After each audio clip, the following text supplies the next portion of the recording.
Hello, hi guys! Magandang hapon sa inyong lahat. This is Rodriguez from my channel, a faith healer, also mata reader.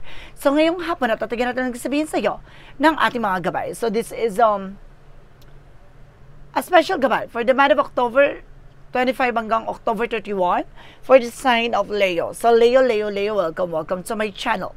Ano kayong messages, advices, and spirit guides ang ating masasaga for today's video?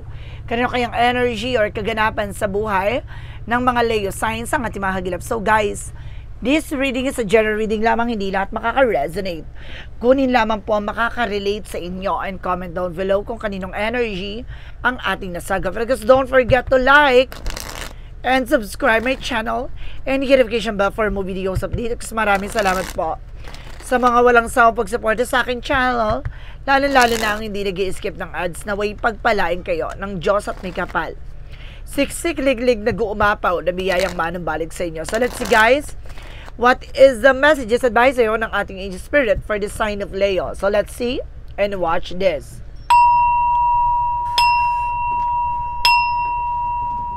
Angel spirit, please give me information. Ano kayong sasabihin sa'yo ng ating mga baraha? So, ito natutuklasin na natin yan. Alamin na natin. Angel Spirit, let's give information po. So, this is the Two of Swords with indecisions, no? May mga bagay dito na kailangan pagdesisyonan. Pag-isipan mabuti, no? Maaring may mga part na naguguluhan ka, pero kailangan mong mag-take ng action dito. This is something yung King of Wands, ambitions, no? Unti-unting ipapakita sa'yo, no? Unti-unti mong masisilayan ang mga dapat mong kailangan na patunayan, kailangan gawin para sa sarili mo. And this is the Nine of Pentacles, no? Represent the blossoming abundance. Maaring lumago at lumakas ang iyong finances dahil sa pagdidesisyon ng bagay na to. And this is the High Priestess for something unexpected moment. No? May mga biglaang pagbabago na maaaring magbigay sa iyo ng something a mysterious way. No? Parang itong bagay na to yung hindi mo akalaing magaganap. No? Magbibigay sa iyo ng something, a fulfillment. And there's the Sun card, represent with this as something success coming in for you at magtatagumpay ka daw. Now, this is something positive outlook and positive outcome. This is a Seven of Pentacles with a harvest time. Kung ano man yung mga bagay na pinaghirapan mo, maaaring ito na ang panahon ng pag-aani, no? The Two of Swords represent the Three of Pentacles. So this is something collaborations, no? Kailangan mo magdesisyon kung sino ang mga taong pakikisamahan, pakikisalamuhain mo. Kumbaga, piliin mo lamang yan. So let's see what is the King of Wands. So something Five of Wands. Maraming competitors, maraming ingatera, maraming ambisyosa sa paligid mo.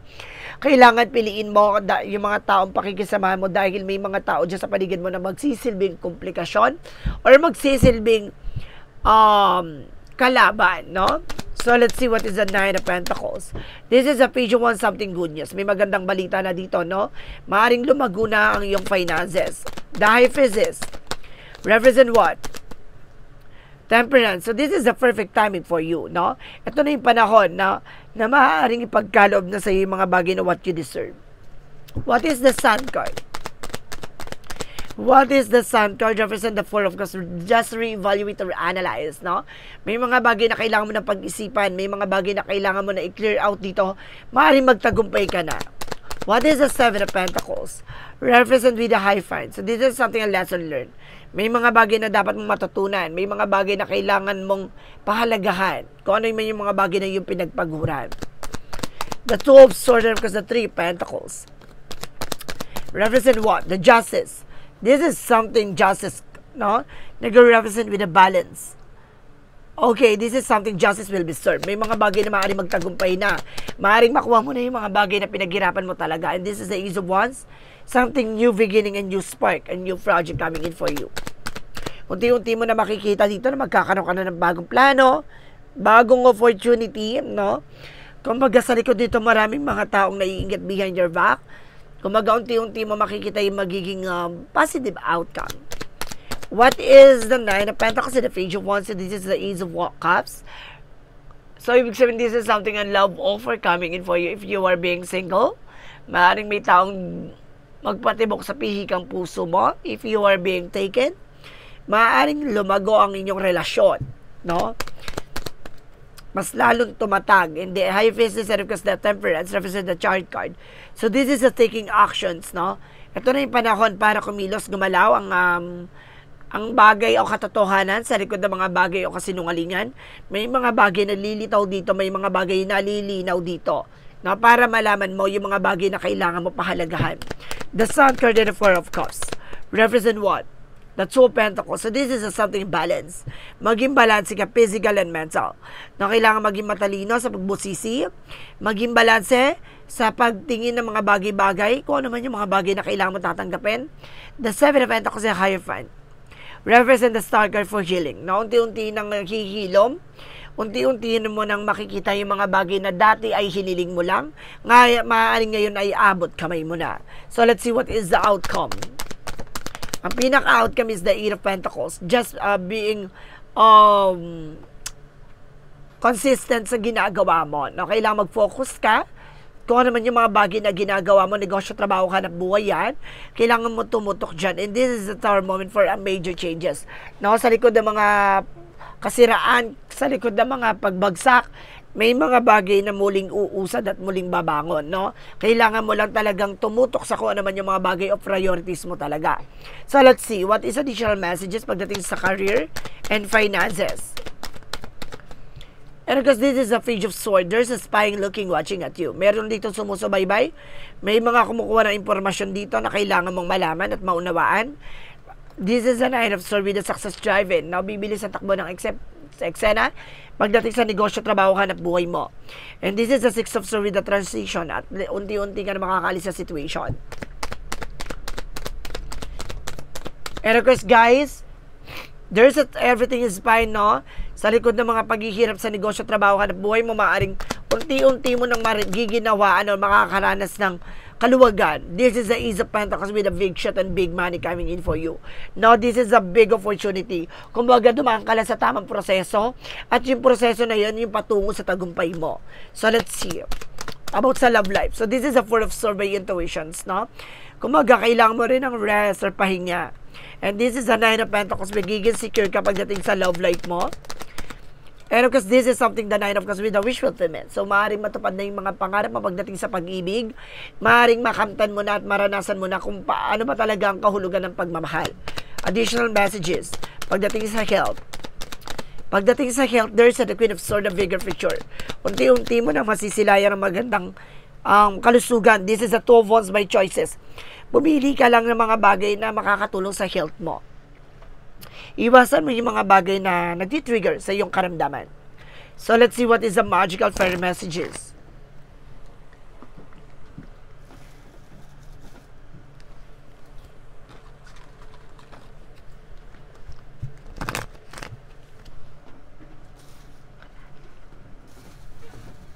Let's see what is the magical fairy messages represent what?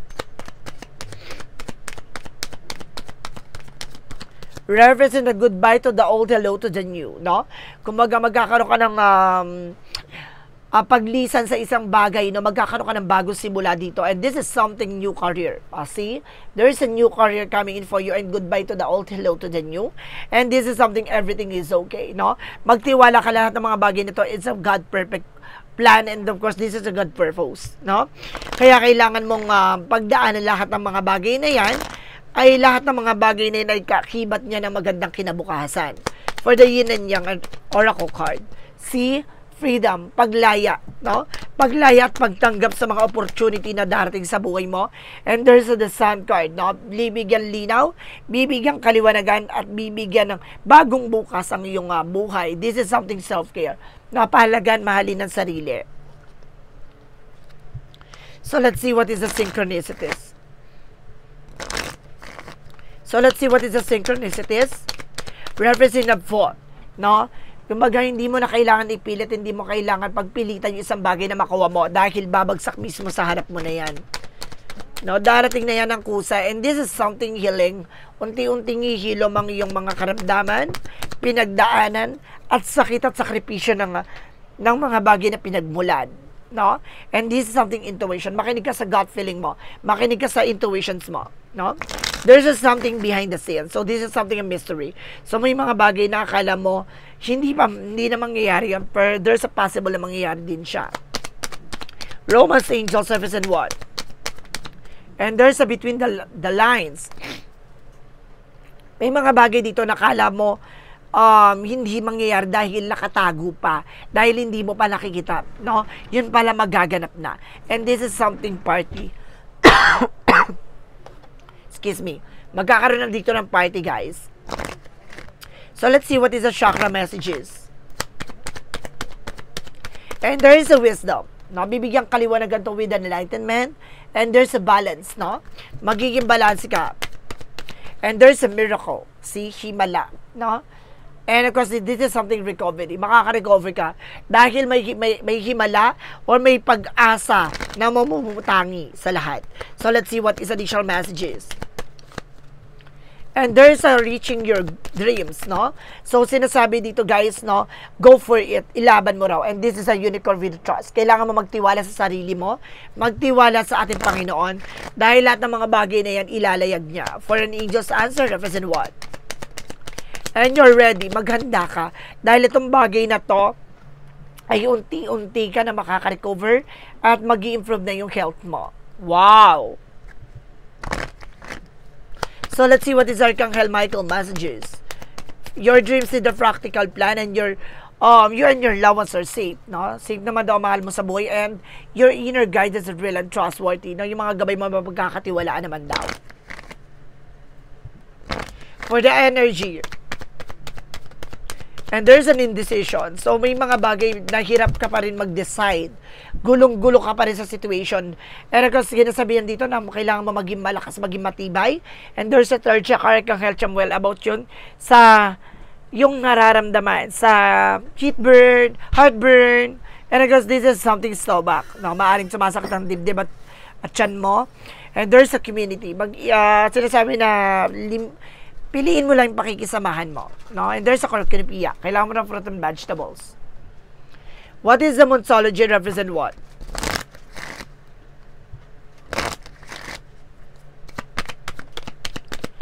Work through your fears. No? Labanan mo yung takot at pangamba mo dito.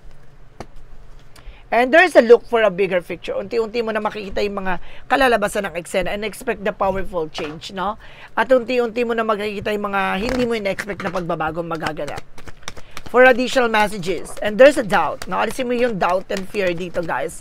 And there's a something regret, no? Mayroon dito panghihinayang pagsisisi na kailangan mo ng pakawalan dahil hindi mo na mababalik ang nakaraan pa. No? Kailangan mo mag-moving forward.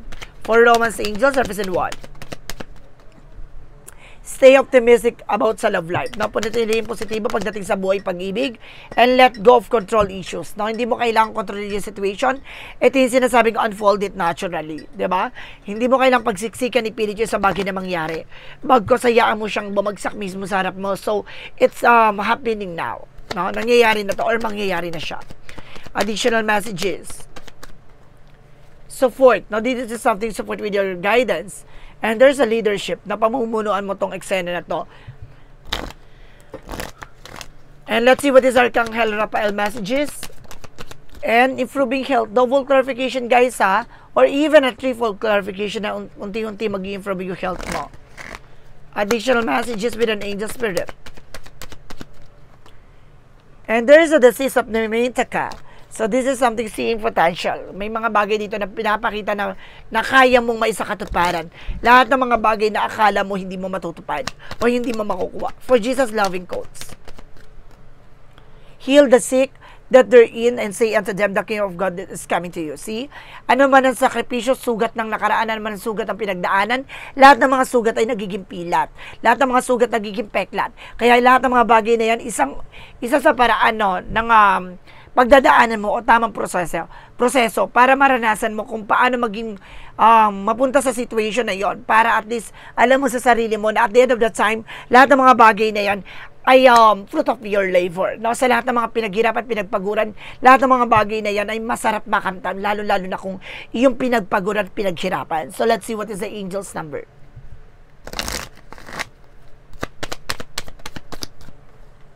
And there is a chance to reward for spiritual awakening. Ito na yung pagmulat, no? Sa lahat ng katotohanan sa pangyayari sa buhay mo na there's something personal development, and of course, there's something in new beginning, heading the right directions, no? A new phase is religious or spiritual guest. You're going through spiritual awakening, which can feel like a dark night of the soul. You're on the right path to enlightenment. And this is a two shall pass, no? Kumaga, nakapasa ka sa pagmulat, no? Sa katotohanan na lahat ng mga bagay na nangyari sa'yo, it's a God perfect plan. And of course, this is a God purpose, no? Kaya maniwala ka na lahat ng mga bagay na nangyayari ay ayon sa kalooban ng ating Panginoon. So let's see what is the messages of life. Kahit anong pilit, ano man gusto, yung ng isang bagay, kung hindi pa to ipagkakaloob sa iyo, kahit anong pang gusto o mabuting hangarin mo, kung ayaw pa ng ating Panginoon na ipagkaloob sa iyo, hindi pa yan ibibigay sa iyo. Kaya pakawalan, bitawan, yung isang bagay na matagal mong makukuha dahil hindi man para sa iyo yung mga bagay na yon, hindi yan ibibigay sa iyo. Kung gusto mo yung mga bagay na yan ibibigay sa iyo, ayon sa kalooban ng Diyos. And this is something, the eyes of the heart, no? Gamitin mo ang puso mo para magsilbing mata sa lahat ng mga bagay na nasa paligid mo. Today, I perceive the real beauty of every person I meet. With the eyes of the heart, I see behind the personality and focus of the heart of love and dwell beneath the surface. I can feel the word, the wonderful and presence of God in every one of us. The eyes of the heart allow me to see the divine shining everywhere. So see, kung magatandaan mo, kapag ginamit mo ang puso mo sa paggawa ng isang bagay, magiging maganda ang kalalabasan nito. So guys, this is a special gabay for the month of October 25 hanggang to October 31 for the sign of Leo. So Leo, maraming salamat for this wonderful reading. So once again, this reading is a general reading lamang, hindi lahat makaka-resonate. Kunin lamang po ang makaka-relate sa inyo. And comment down below kung kaninong energy ang ating nasagot. Maraming salamat guys, and see you in the next video. Bye-bye and babush!